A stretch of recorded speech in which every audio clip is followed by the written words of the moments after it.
These days, it seems like everywhere you turn right now, there is some decently famous person catching some serious allegations.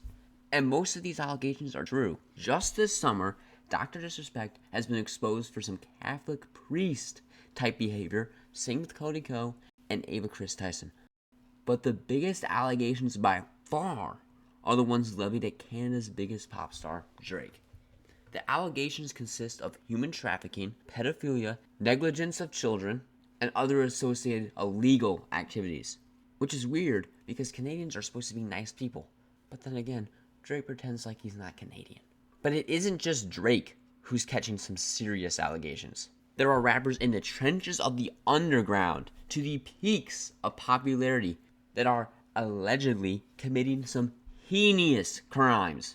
In this video, I will cover the artists that I know of that are catching allegations, why these people might commit these devilish crimes, and whether we, as a people, should continue to listen to these artists' music. Let's start out with the man that has probably committed more felonies than the Cheeto that almost ended up on FaZe Clamp's next trick shot video. Diddy Combs has done some crazy shit in his time. He created a party that has been compared to the showers in Rikers Island, and has possibly diddled multiple, at the time, underage pop singers, and could have been, but probably wasn't, involved in killing Kendrick Lamar's favorite rapper, Tupac. Diddy has also been accused of every sex-related crime possible, multiple times, and rape rights to women and human trafficking. The shit this man has done is probably worse than everything Trump, Tate, and R. Kelly have done combined. By this point, Diddy has probably done every single crime in the book except for terrorism, first-degree murder, and genocide. And he very well could have done those too. The next person on this list of alleged sex offenders is Mr. Believe the Hype himself, Summrs. What I don't fucking understand about this artist is how he still has a career after all the shit he's done. This motherfucker has been exposed for some illegal activities on 3 separate occasions, and he hasn't been canceled yet. The most famous of these occasions is when he posted a picture of him, when he was 18, with a 16-year-old girl, which on the surface doesn't seem all that bad, but they were pretty close together, so it looked a bit shady. But that's not the bad part. In the comments of the post, I believe somebody asked something like, "Summrs, did you fuck her?" or some shit like that. And Summrs, with no fucking hesitation, says, "Believe the hype," with an eagle emoji. Once again, how is this man still in the music industry? Summrs also has some other allegations. One saying he did questionable things with minors, again. Another claiming he pulled a Bill Cosby. But these allegations don't have anywhere near as much evidence as the Believe the Hype one. They very well could be true considering another rapper in his crew, Autumn, also has some serious allegations levied against him. The first allegation is that he gave alcohol, as in fucking shots of Hennessy, or another type of hard liquor, to a goddamn 15-year-old and her 16-year-old friend. Then had sex with the 15-year-old, and one of his friends had sex with the 16-year-old. And like Summrs, this guy still has a music career after this shit. The next rapper that has serious allegations against him is Zillakami. Before this shit came out, Zillakami seemed like a cool guy. His music was decent and was great to listen to while lifting or going to blow up an orphanage. But now, after hearing about these allegations, I wonder if his screams on the songs that are about yellow piss are really about pissing on Asian strippers. Allegations against him are downright hideous. If you gave this guy 20 years that Diddy had to rack up charges, Zillakami would be on death row. He's got the normal having sex with a minor allegations, but he also gave shrooms to the minor. The person alleging that he did this shit was a supposed ex who also said he abused her, manipulated her, and cheated on her with Asian prostitutes. And people in his entourage were doing some Diddy party type shit with minors backstage at his concerts. Also, the minor he had sex with and gave shrooms backed up Zillakami's ex story. Zillakami, in response to this, said he was manipulated by someone, probably the ex that levied these allegations, and was in a bad place at the time when these alleged events happened. Which is a dumbass excuse, but whatever. And then he said his legal team was looking into claims of defamation. So Zillakami literally acknowledged and then denied these allegations in his apology. But then the post by a supposed ex-girlfriend got taken down. So this shit could be true or just bullshit. But it's still some crazy shit that definitely changed my views on this rapper. Our next rapper with allegations is Playboi Carti. Playboi Carti has somehow kept him beating and Darth Vader choking his pregnant girlfriend to just allegations when everyone, except for his dick riders, already knew that he beats on women. Or is just incredibly misogynistic. Bro's name is literally Playboi Carti. How can this guy not be misogynistic? Also, Iggy Azalea said he was abusing her and neglecting their child.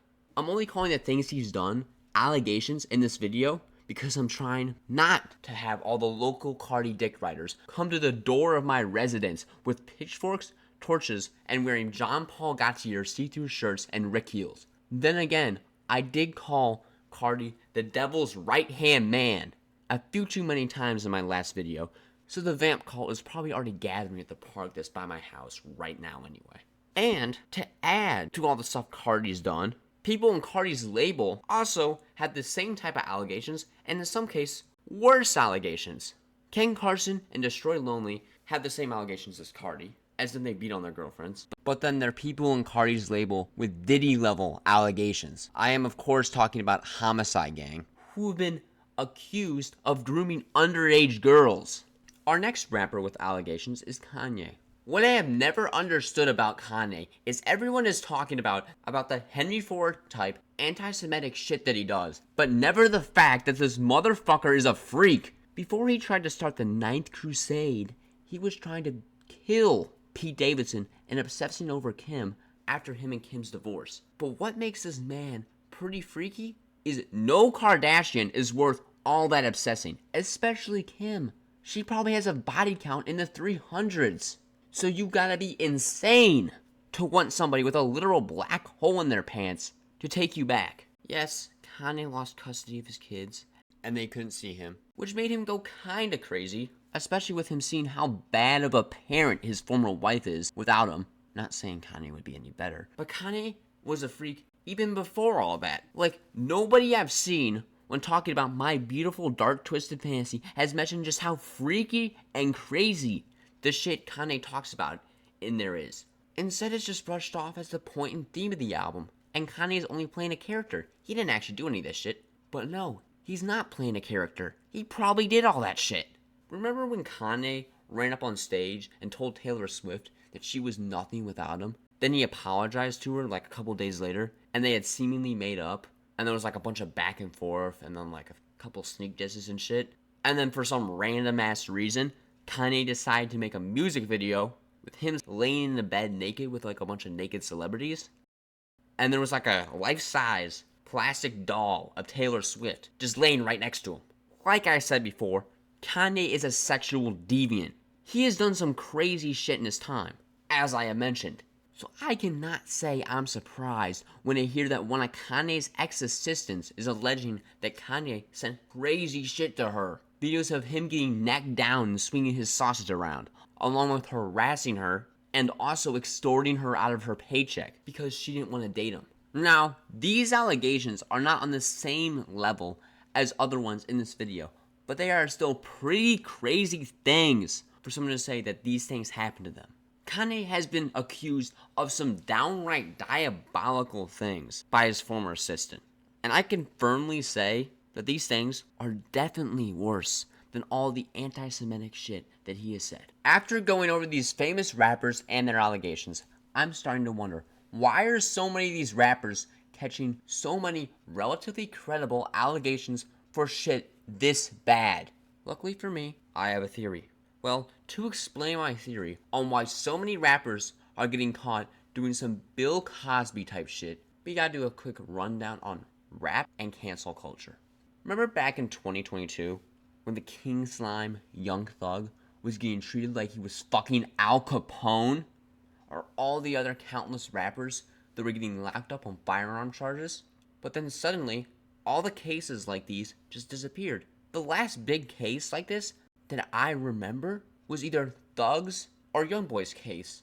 Nowadays, most rapper cases or allegations seem not to be surrounding them being in gang activity, but instead then beating on their significant others, doing Bill Cosby type shit, and sleeping with minors, but in an R. Kelly, not Michael Jackson way. Internet culture has also changed significantly as of recently. Being a pedophile in the internet's eyes is worse than being a school shooter. But back when rappers were getting caught with firearms and committing armed robbery and murder, the internet was a different place. The worst crime you commit back then was being a serial killer, not role-playing as a Catholic priest. Internet, back in the late 2010s, was just a whole lot less sensitive and wasn't very cancel happy. Most of these allegations against the rappers are just allegations online, not ones in civil court. The internet's evolution has given a platform to allege these things and to get a lot of attention out of it. See, back in the day, if you levied these allegations at a famous person, the amount of attention you would get wouldn't be all that much.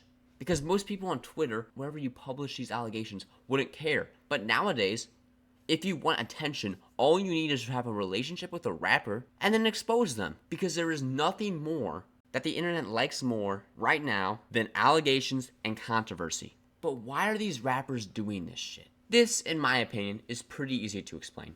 I have a couple reasons why these rappers are doing these things that people are alleging. My first reason is built off the idea: if someone could get anything they want in the world, would they be complacent? No, they wouldn't. The thing about our psyche and how our reward system works, it rewards us for chasing the thing we want, not for getting the thing we want easily.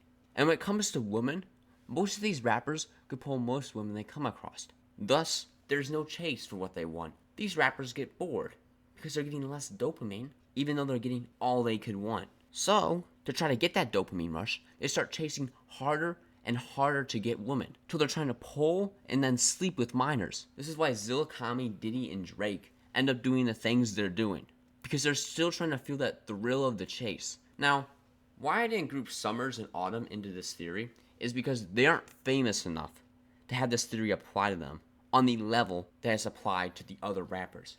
They might pull a couple girls off of their fame, but there'll still be a bunch of girls they won't be able to pull. The other reason why I'm not grouping them in with the crowd of Diddy, Drake, and Zillakami is because they're still pretty young. And if you've been in high school as of recently, you've probably heard about someone in your school who's a sophomore who's dating a freshman in college. These relations that Summer and Autumn are catching allegations for are the same dynamic these college student and high school student relationships are, except that they're a bit more shady and there seem to be less consent involved. The second reason why these rappers that I've talked about are doing these possibly or definitely illegal things is their egotism.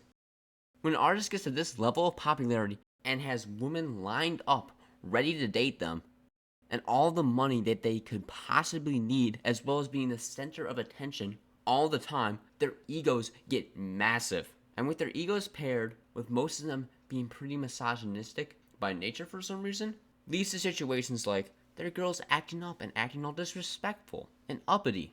So instead of talking to her and figuring out why she's acting like this, like most people in a healthy relationship would, they instead step into an elevator or a car with their girlfriend and give their girl a little punch before the party. This little situation that I just explained is probably why Carti and all the people in his label are catching so many allegations of beating women. Because their egos are so big that if some girl is, acting a bit toxic towards them, they get a bit aggressive. But this egotism also applies to Kanye. The reason why Kanye did this shit to his ex-assistant is alleging is because Kanye is under the impression, due to his ego, that he can pull any woman on the face of the earth just because he pulled Kim Kardashian. Now, these rappers have been accused and done some slightly satanic things. Their actions beg the question, should we continue to listen to their music? The argument and the mentality that's been brought up a lot recently due to some of Kanye's behavior and comments. Lots of people in the realm of commentary YouTube seem to unite under the belief of separating the art from the artist, to split the art and the person that made the art into two different entities. But the problem with this belief is that most artists' art is a direct reflection of themselves and how they see the world around them. The art has to be attached to the artist. Personal pieces like Pink Floyd's The Wall has to be associated with Roger Waters because the album is a therapy session for Waters to cope with his slightly traumatic life and the sense of isolationism that he feels at the peak of his band's fame and the feeling that he's been building a figurative wall around himself for his entire life that cuts him off from the world and the people he cares about. Without an understanding of the artists that create the pieces of art, the art loses some of its meaning and attachment to the real world. The understanding of the artist when viewing a piece of art is what anchors it to reality. Without the artist or the sandbank for the anchor to lay on, the art is without a foothold and is left in the vacuum of space, separated from its meaning and relation to human existence. But you still can enjoy an artist's work by separating the artist from the artist's wrongdoings. Unless, of course, it's a piece of art like Kendrick Lamar's Damn that is reliant on the artist's confessions of his wrongdoings and his path to redeem himself in the eyes of God. But even if you separate the artist's wrongdoings from his art, you're still giving the artist money and support that can be used to escape the punishment that the artist deserves for his rash and unjust actions. Which means you are supporting the thing you hate by ignoring it, which in some people's eyes is worse than just living in bliss and ignorance and separating the artist entirely from the art, because you recognize that the artist is a bad person but still choose to support them. But at the end of the day, there is no right or wrong choice whether you listen to an artist with some serious allegations or you don't listen to them. You can decide to enjoy their art but ignore the creator, leaving the parts of the art that make it beautiful hidden from your understanding of the piece. You could ignore wrongful actions of the artist and still enjoy the art, but at the cost of supporting the artist in their quest to escape punishment, or do the hardest thing and acknowledge the artist's wrongdoings. Stop enjoying and viewing the art because you don't want to support a criminal.